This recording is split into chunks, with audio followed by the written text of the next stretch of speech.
A lot of people fail when they try to implement getting things done.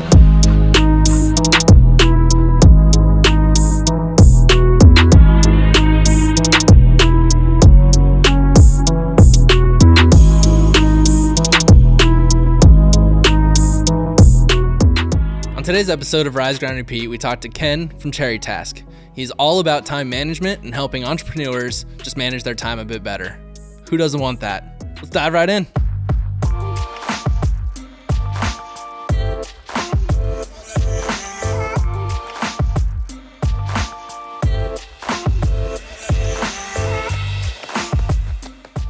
Like I said, you're just all in when it comes to time management, prioritization, which I think is a huge struggle amongst just pretty much every entrepreneur, is it solo entrepreneur, solopreneur? I think solopreneur. Okay.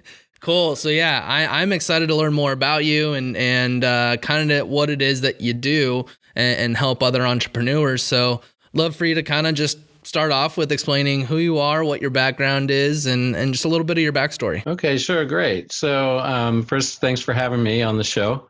My background, originally, I'm a commercial photographer and a color scientist. And, back in high school, growing up, I was kind of lazy. I was a big procrastinator. I was very good at procrastination. And my parents constantly reminded me of that. But then I got to college and the game changed. And I think that probably happens to a lot of people also. Nobody cares if you don't turn in your homework, you just fail. Right. Mm-hmm. And so I very quickly learned I need to do something differently because what worked in high school is not working now. And so I learned some of the basics that I could. I started using really just checklists, not even task management, but just learned to keep checklists and put things on a calendar, some basic scheduling things. And that got me through for a long time. Got me through college. And, moving on, as I got more advanced in things, eventually things got more complicated, more responsibilities. And I came across Getting Things Done, the book by David Allen. And that was kind of the starting point that changed a lot for me. And it was just sort of an eye-opener. I was like, wow, this is like the way to do this because it just made sense to me. The problem is it was hard to follow and hard to put it into practice. So it took me a couple of years, to be honest, before I kind of had a few false starts. But then I finally realized, I don't have to do everything it says in the book at once. I can just do part of it, and that will still be better than what I'm doing now. And so I started easing my way into it. And as you learn each new thing, it becomes more natural, more easy, and then you don't really think about it, you just do it. And I sort of started building the whole system. And of course, after I got hooked on that, started reading more of the personal development books, Stephen Covey, 7 Habits of Highly Effective People, and all the classics, and just kind of started my journey that way and developed into all areas of productivity. That's pretty much how it happened. Awesome. No, I love it. And there's actually something that you mentioned, the Getting Things Done book. I didn't know it was a book. I've seen it. I mean, in the first time I saw it was in the ClickUp group. Just people talking about it and how you could maybe map out ClickUp to accomplish that. And so I haven't really done too much research on that. So can you explain a little bit more what that whole methodology is or that process? Yeah, absolutely. So Getting Things Done is a book by David Allen. It's I guess you can call it a method or a framework. It's not a specific process, so to speak. I don't know what word David Allen uses to describe it. Maybe he uses process, actually. But it's more like a framework because there's no one defined way to implement it. There's a lot of leeway to do what's right for you and what works for you. It doesn't specify tools or whatnot. But it's based around some core principles that are universal. And those are no matter what type of task management system you choose to do, you're going to do these things most of the time just in your head, and you're not even realizing you're doing it. But the 5 stages that he's laid out, the first is to capture. So you need to just identify everything that's on your mind that you have to do. Most people do that with Post-it and the things they can think of that they want to do today, right? Very mini version of that. Yep. In getting things done, you capture everything that's on your mind completely for now and the future, business, personal life, everything. The idea is that your mind is not a good place to keep that stuff, because if it's there in the back of your mind, you have to constantly keep remembering it again and again so you don't forget it. And that takes your energy away from actually thinking about the doing of the stuff, thinking about the task itself. Just remembering the task is not the task. So capturing everything is the first step. The next is to clarify. You look at the stuff you capture and what is it? Is this something that I need to ask someone else to do? Is this something I have to do? Is this a really dumb idea that I can just throw in the trash?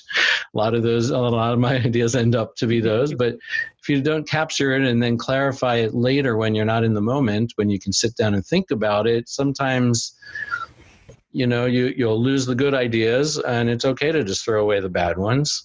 But you clarify it. What project does this belong to? That sort of stuff. And the next step is to organize. Well, what does it belong to? What list should I put it on? So you'll have a list for each of your projects. You'll have a list for items that don't belong to a project.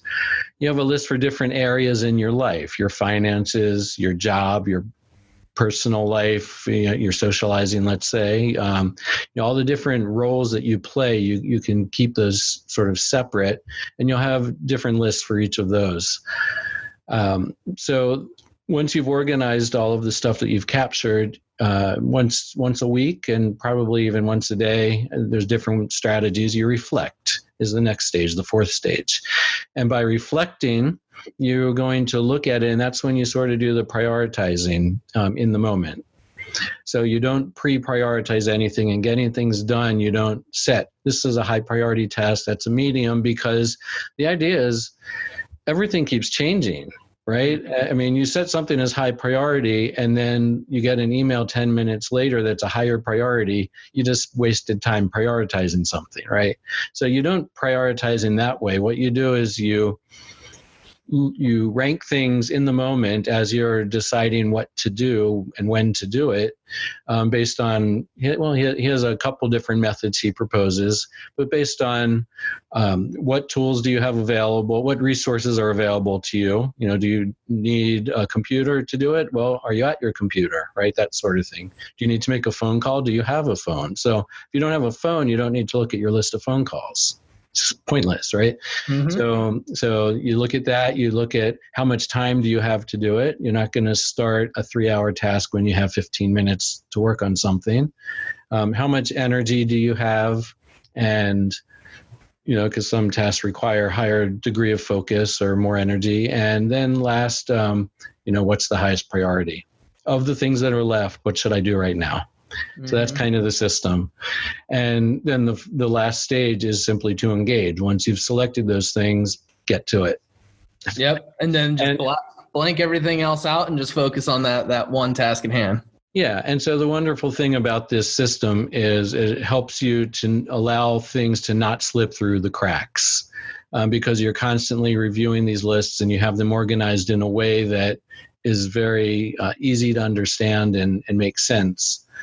And so all the little things for each of your projects that have all these moving parts, you're constantly aware of what all that is. You don't have to keep it all in your head, and you have it organized and laid out in front of you, and you can constantly know, what should I be doing, or what do I need to put my attention towards? Yeah, no, that makes sense. I mean, everything that you said at the beginning, it all just sticks in your head. And whenever I started this business, we didn't have a project management tool, and that's kind of what it was. Luckily there wasn't a ton of moving parts, so I could do that. But as things kind of grew, hired some people, all of a sudden it was just little things started falling through the cracks. And then that's what got us on ClickUp, was just because there's too many things going on. And I really got to the point where it was just like, I feel like I'm working more and more every single day, every single week, but getting less accomplished. Is that, I mean, I know that you work with, you kind of, and do you coach others on time management? Yes, I do. I coach entrepreneurs mostly, not exclusively, but mostly entrepreneurs on time management for pretty much exactly what you just described. And the issue really comes down to a couple things. You're busy all the time, but you've either not selected the correct things to be spending your time on. Sometimes you tend to pick the things that are easier to work on instead of the things that are more important. Or you've overcommitted. I mean, that is one thing that's an eye opener for people is when you're talking about task management and people wonder, well, how do you get so much done? I mean, the bottom line is you only have so many hours in the day, right? At some point, something's got to give. So you have to not overcommit yourself, and you have to learn how to select the right things to keep around and the right things to let go. So when it comes to, I mean, I feel that there's a lot of entrepreneurs that feel the same way, or just even just busy people. Do you find that it is mainly a problem of overcommitting, not realizing how much time certain tasks takes, or is it focusing just too much on the wrong activities, or what is the commonality between people that lead to the feeling of either that burnout or just working more but getting less done? Combination of all of it, and it depends on the person. Some people are more procrastinators, and they'll be busy doing stuff, but they know they're not working on their important stuff. But they keep busy so that they feel like they're doing something. So really, it's a procrastination issue, not a time management issue. And procrastination is a time management issue, I guess you could say, but it's rooted in different things. It's often rooted in deeper emotional concerns. And how would you typically help someone through that? Because I feel like know a few people that kind of do that, where it's just like, well, I got all these things done, and whenever you take a look at it, it's like, well, you could have got this done. Basically, there are other things that could have got done that might have taken more thought process or more time or whatever it may be to push the business a bit further, but instead decided to do these other things that were quick because they could talk about the quantity of what they got done. Is there a way that you kind of help others through that? Yeah, there absolutely is. And what it often comes down to is clarity. So a lot of times the people will choose to do those things. They're not realizing they're choosing to not do something else when they select that. And that's where a system like Getting Things Done really helps, because you can see the big picture. When you can see all the things that you have to do right there in front of you, it's a lot easier to know which one is really the one you should be doing, right? But if you don't do that, it's easy to think, well, I'm going to work on this because it's important, but without the clarity of everything that you're committed to, it's sometimes harder to see which thing is the right choice. That makes sense. So, I mean, it's just a matter of just getting everything down. And I mean, do you help with defining a system that helps show people what tasks would have a bigger impact on their business, or is that more for the individual to kind of decide? It's a combination. I definitely help with that, but ultimately I don't know how every business works. So I rely on input from my clients, but with their input and conversations, I help them with a system that helps them to identify what those higher priority activities are. Awesome. Talked a lot about the getting things done process or methodology, mind frame, whatever that word may be. Have you found any other alternatives to that? What are some of those? Yeah, there are definitely other alternatives. There's probably a lot. There's something a lot more simple that people like called the bullet journal. This is a paper-based system. And by the way, Getting Things Done does not have to be done on a computer. It started as a paper-based system. It was developed back when BlackBerry was the big thing. So, there were people that was the PDA. People didn't even have iPhones or anything like that. But the bullet journal is a simpler system where you simply make lists of things and there's little symbols that mean different things. And as you go forward through the days and weeks, the items that didn't get completed simply get copied forward. And there's a way of tracking which ones need to be copied forward. So there's a system that like that. It's more like a simple list system. There's something called Zen to Done, which is a modification of getting things done. And it was created partly because a lot of people fail when they try to implement getting things done because it seemed kind of like I did. It's hard. It's complex. There's a lot of parts, and it's a bit overwhelming the way it's all presented.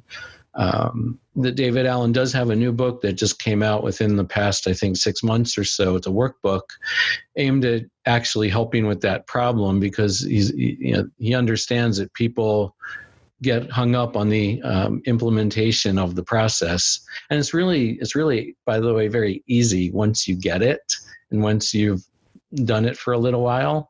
It's so simple. But it's overwhelming to start because it's a lot of new things all at once. So Zen to Done was designed to simplify that entire process and cuts out some of the things that might be too much and introduces things one at a time. There's something called getting results the agile way. And it is. Are you familiar with with agile project management? No, and it's funny you bring that up. I was going to ask that. I've heard of, Scrum, Agile, different project management, I guess, system. I don't even know what they are, but I would love to learn because I've seen them quite a bit. But could you expand on that a little bit? So the things like Scrum and Agile are more so those are more like team-based project management systems. And the one that I just mentioned, the Getting Results the Agile Way, is a personal productivity version of Agile. And that's the one where you have the swim lanes, and you can think of like a Trello board, a set of Trello boards where you move things from need to do to doing to done, that sort of thing. And Scrum is a different system that works very well for things like software development, and it has these sprints that you do. So I think it's 2-week sprints or 3-week sprints, something like that. I haven't worked with Scrum in quite a long time, so I forget the details. And I'm more involved with personal task management systems rather than team. But those systems are more about keeping track of everything, but also for who's assigned to what, who needs to do what by when. There's the typical waterfall system too, where you have like a Gantt chart, and you can see all the different milestones of a project or tasks in a project and when it started and when it's due and how they overlap and who's working on what. So those systems are more designed around that. With personal task management, you don't typically need all of that because it's just you, or maybe just you and a couple other people that you're like maybe a VA or something and a designer that you've hired or something like that. And so you don't need all that. So the personal systems tend to work a lot better in general. Yeah, no, I mean, the commonality that I'm hearing is a lot of these systems, the first part is getting everything out of here, your brain, and onto paper. And then the next step is really kind of prioritizing in almost real time, seeing what needs to be done. And I mean, the day changes constantly. And so that priority list will change. But just the key is to get all your thoughts out of your head and onto either a piece of paper, a piece of software, whatever it may be, so you can get a bird's eye view of what all is really going on. And then from there, it's a matter of what is due first, what's going to, is it a client deliverable, is it pushing the business? And then from there, it's figuring out, can I do it? Can it be delegated? Is that kind of the I guess process that you kind of see as well? Yes, but one thing I'd clarify there, though, is the part about not prioritizing is really almost exclusive to getting things done. Other systems tend to like adding priorities to things so that you know which things are the urgent, which things are the normal, and which things are the low priority. That's the simplest way. And you tend to mark things that way, and then you can filter and sort by them even on a lot of the computer programs. The reason getting things done doesn't use that approach is those labels get stale or they become incorrect, and you don't go back and change it, and then you don't have a correct view of what you need to do. No, you bring up a good point. The thing I'd correct is that getting things done is one of the only systems really that does not emphasize that type of pre-prioritization. Yeah, because I mean, there'll be times where a task will be urgent, mark it as urgent. I mean, in ClickUp or whatever it may be, and things happen, and then look at it a couple days later. I'm like, oh well, that's not really urgent anymore. It was, so you remove it. So it's almost like it's good in the moment, but yeah, it could cause some confusion and misprioritization for sure. So I have a unique way that I use those labels in the systems. I do use the priority labels, but I learned this from someone in a forum many years ago.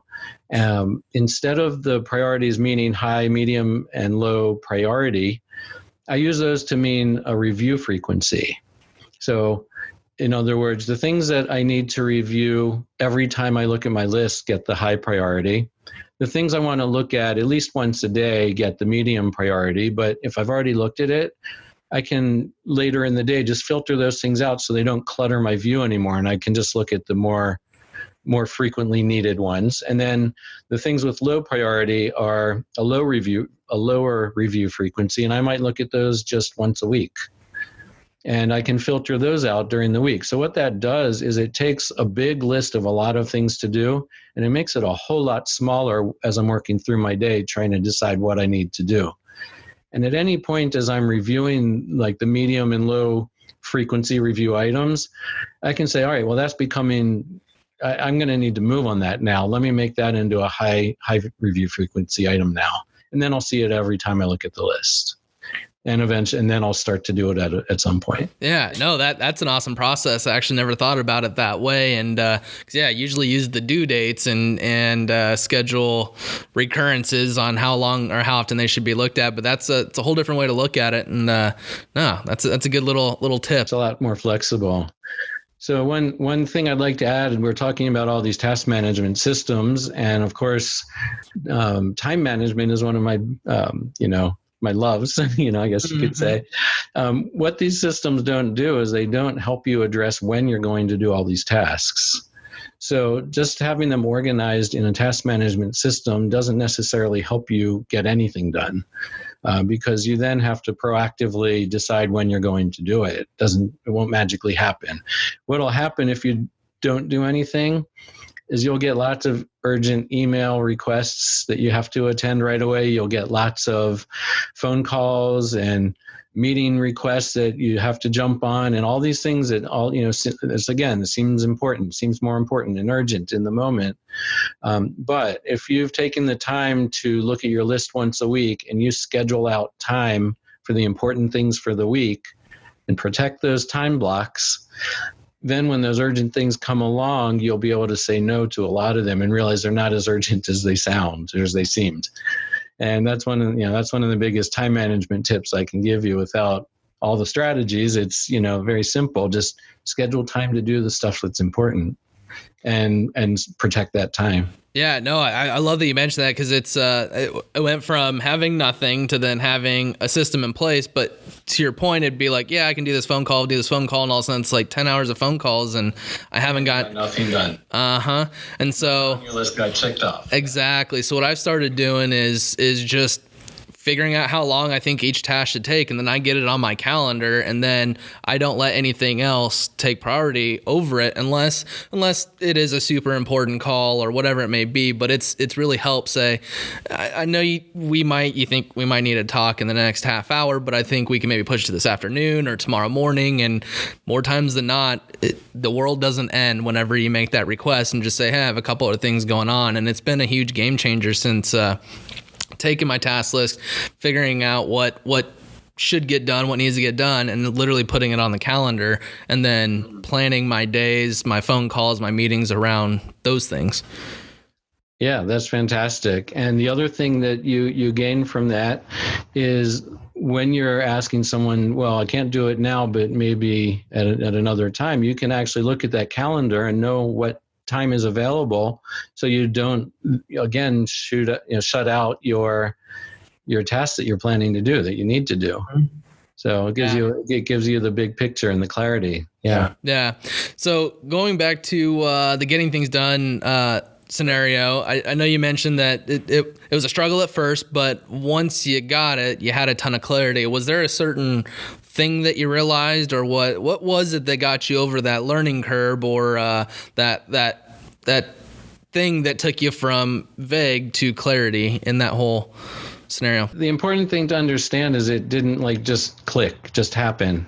What happened was, after my, I guess 3, maybe 4 failed attempts at starting, I had the realization, and it might have been something I read in a forum, just a little off the cuff comment someone made. And I realized, I don't have to do everything exactly in the order and the way the book says, and I'll still gain something from it. So I started with something small that I knew I could do.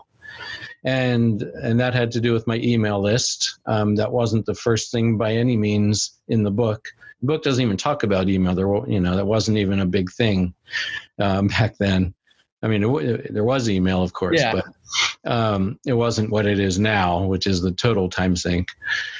So I learned about Inbox Zero, where you clean out all of the things in your inbox, and I decided to just try that first. And I went through that, and I did that, and it worked. And I got a lot of stress just left with just from that one thing. I'm like, okay, so I can get benefits from this just by doing parts, right? So once I realized that, I just picked the next part, and so I kind of then eased up. It wasn't like all of a sudden I had clarity and everything worked. It took probably over a year by the time I was kind of ramped up into a more full GTD system for myself. I mean, that makes sense. And so when you say inbox zero, is it literally your email inbox hits zero, and it's rather than letting it build up to 2,700, 10,000 emails? Yes, to a point where my inbox has no messages in it. Now, I'm not deleting them from, I use Gmail. I'm not deleting them from Gmail. They're archived. But the concept is you touch everything once. So if I'm reading an email and it's a spam, or it's just some announcement about something I don't care about, I delete it. I don't need it. It's gone. Mm-hmm. If it's something that causes an action that I need to do, if there's something actionable in it, somebody asks me to write a paper or whatever it is, I don't know. That now is a task I need to track. I put it into my task manager.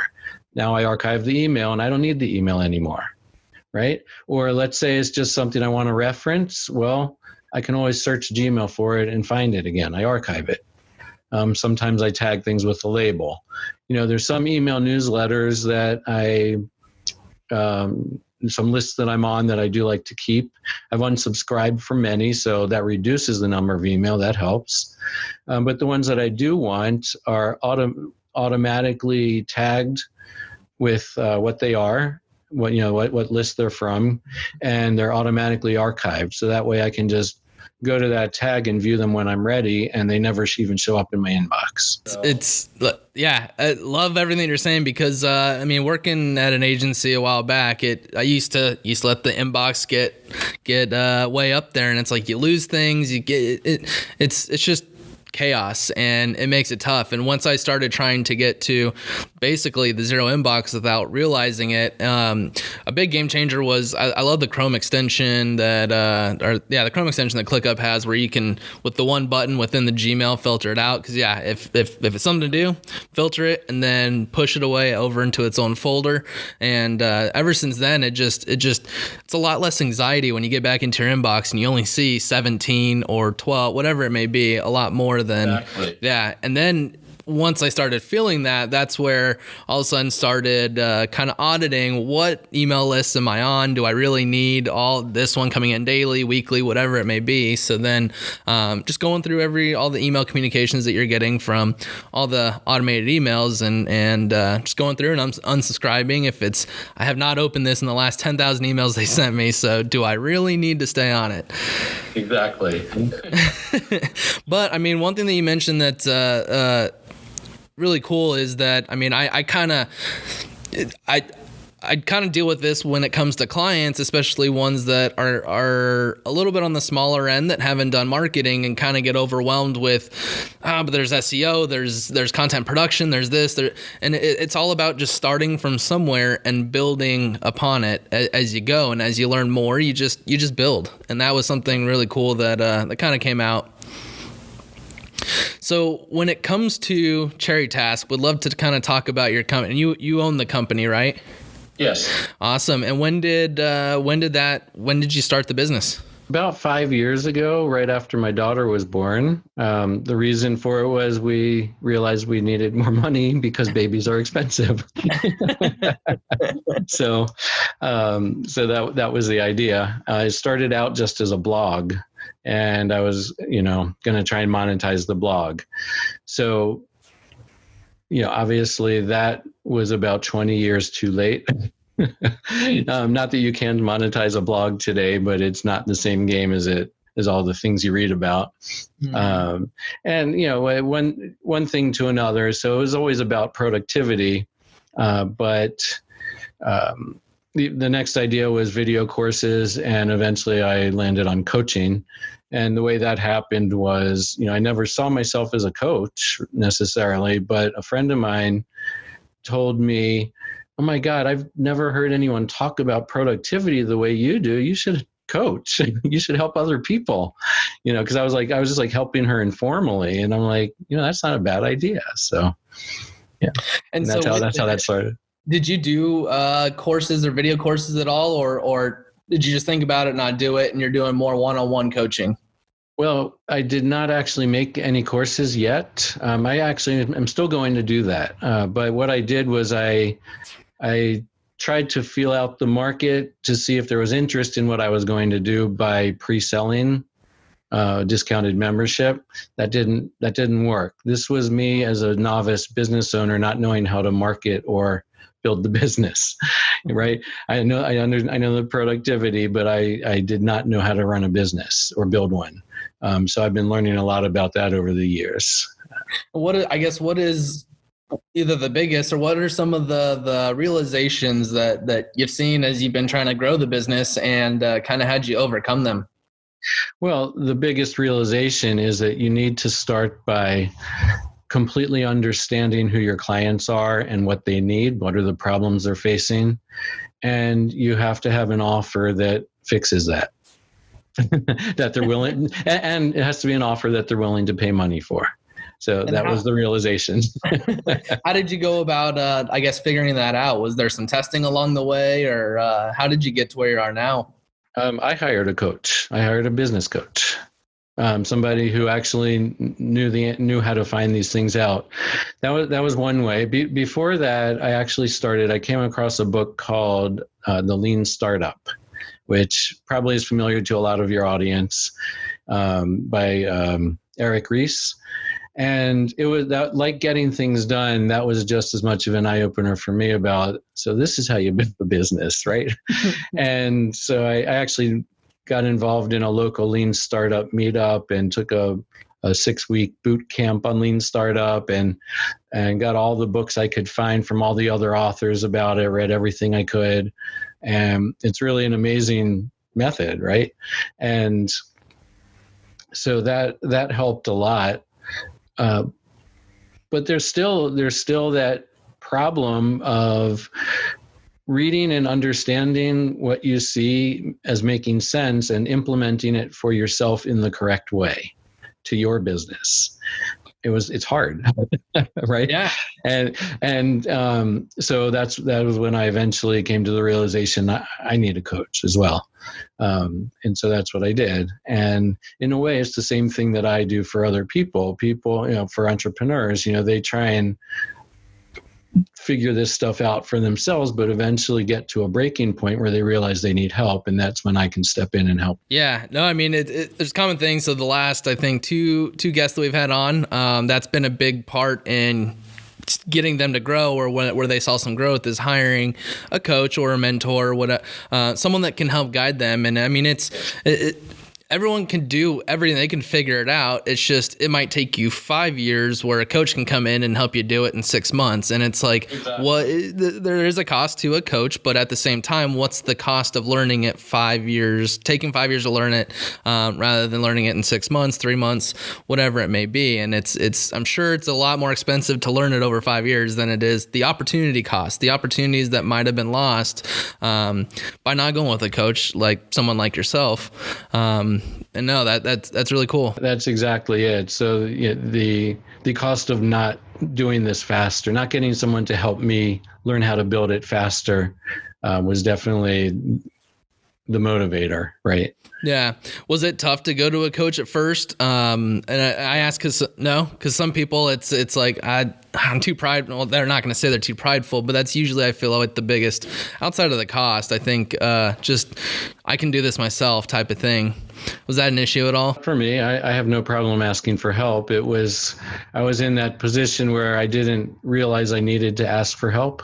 I had all these resources. I had I found Lean Startup, and I had the Lean Startup resources sort of available, but it's one thing to have people to talk to. It's another to have a coach who has a vested interest in your success. That makes sense.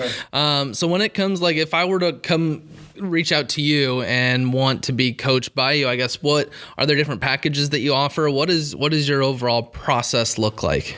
Right now, there's only one offer, but I'm actually about to begin a new offer, and that will be the only offer probably at that time. So basically, the offer was about time management, right? So in 3 to 4 weeks, I help you get about 2 to 4 hours back every day. That's the typical result, is two hours at least I can get people, sometimes much more. It all depends on what you're already doing and who you are. Everyone's a little different, but everybody can gain. And when they don't know the strategies, there's always gains to be had. And it's not like you're getting 26 hours in a day. There's still only 24.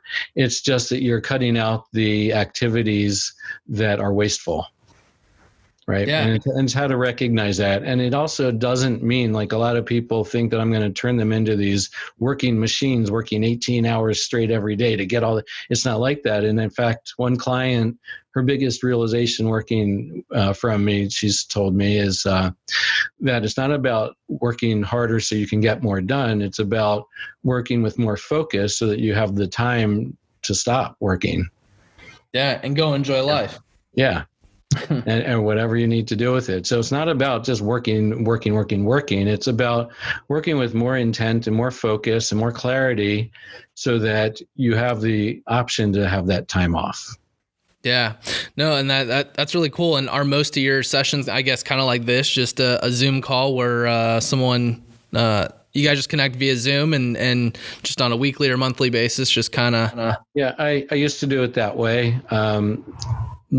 The new way that I do it is pretty much just phone call as needed, text me as needed, just kind of constant access, and we'll get you there as fast as we can. No, that's really cool. The constant contact, that's really nice to have available. What does it look like for you as you're kind of moving forward? It sounds like you're coming with new offers. How are you planning on growing? So one thing I realized from helping a lot of entrepreneurs with time management is getting people an extra 2 to 4 hours freed up per day doesn't necessarily help them to get their projects done any faster. that's the idea, that you have this time available to, work on your projects and get them done faster. But it's not always turning out that way. They do get the time, but then they either squander it or use it for something else. My new idea that I'm hoping to do, start soon, is more about goals. So what are your critical business goals? And let me help you make sure you get those goals to the finish line. And I'll stick with you from the beginning to wherever you are right now, all the way through until they're done. So basically, the first part is, let's get you 2 to 4 hours back in your day. From that, let's figure out where this 2 to 4 hours can be used to then push your business, or it doesn't even need to be business, but just get you closer to your goals, whether it be financial, personal, family, business. I'm imagining it's going to be business goals for entrepreneurs. And, the concept is more like, if you don't necessarily start with the time management, what we start with is clarifying the goals. Because sometimes you got to make sure you're working on the right goal, right? And once you know that you have the right goal, you need to know, well, what's my plan to execute it? What are the things I need to do what are the activities that will move that goal forward? Now, if they can do those activities, they don't need help with time management. If they do, then I'll help them with time management. If I find they're too disorganized to keep track of everything, then we work on task management. It'll be whatever they need. And I'll take them from, I'll just stick with them for accountability, to push them on, to help them track what they need to do, decide whether they need to change what they're doing, to make sure they get to their goal by the time they wanted to reach it. Yeah, I think a big word that you said in there is the accountability. Do you see that maybe some of the new clients that you bring on, they know what needs to be done, but by having talks with you, basically there's an accountability partner there that keeps them grounded and keeps them doing the things they need to do to stay on track? Definitely is part of it. There are some personal accountability strategies that I can help people with as well, because I won't always be there, and you need to still be accountable for what you're doing to yourself. So there are a lot of cool things you can do for yourself, for personal accountability, where, if you work for a business, if you work for a company and you have a boss, obviously you're accountable to your boss in the company. And if you don't do what you're supposed to do, you lose your job. That's pretty straightforward. So people do their job when they're at work for the most part, right? Yeah. And but when you work for yourself, you don't have anyone doing that for you. So you need new strategies, and that's what I can help with there. That's really awesome. It's so I know people can contact you whenever, but do you record any of these? Do you have your own podcast, or do you have anything like that going? I do typically record the calls that we have.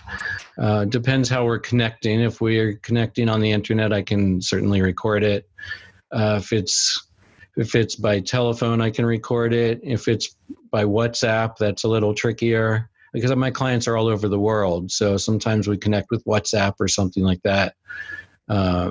It's flexible. I ask because, what you do is just, like I said, just anyone that's an entrepreneur, it seems like, struggles with this, especially early on.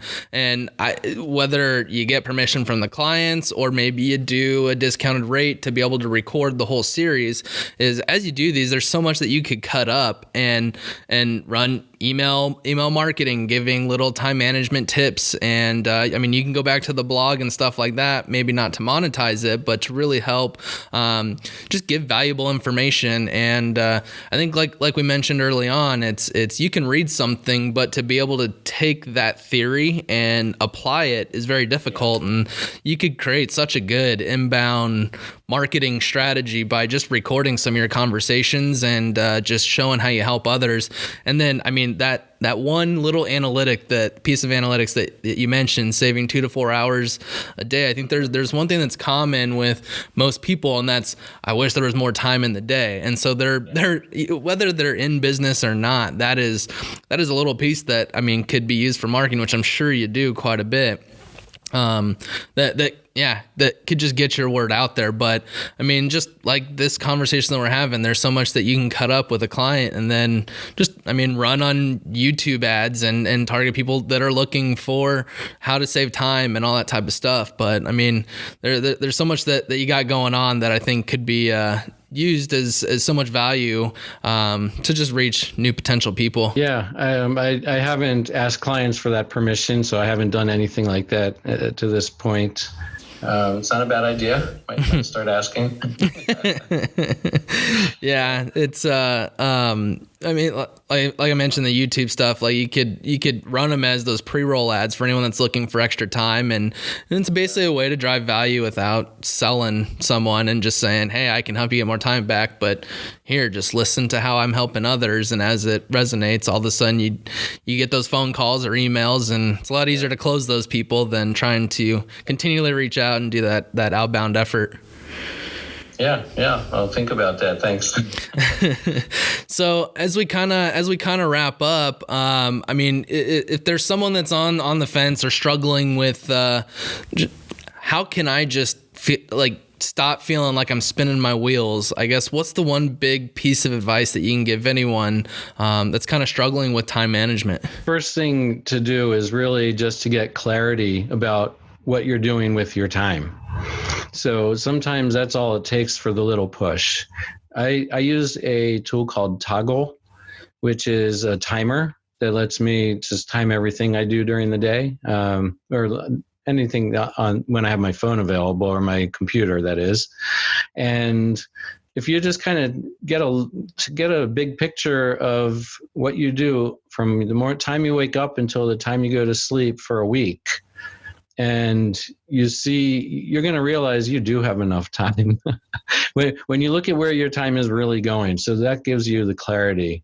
That would be the first thing I can suggest, is just keep a log of what you're doing with all of your time. Start with an audit once you can actually see, and I bet you it's going to be pretty eye-opening on how much time is not so much wasted, but how much time you're spending on things that could probably be used to get other things done that would make you feel like you're not just doing things constantly and not getting stuff done. If you're working on your podcast, let's say, it takes a couple hours to put together the final edits and marketing stuff, whatever you need to do with it.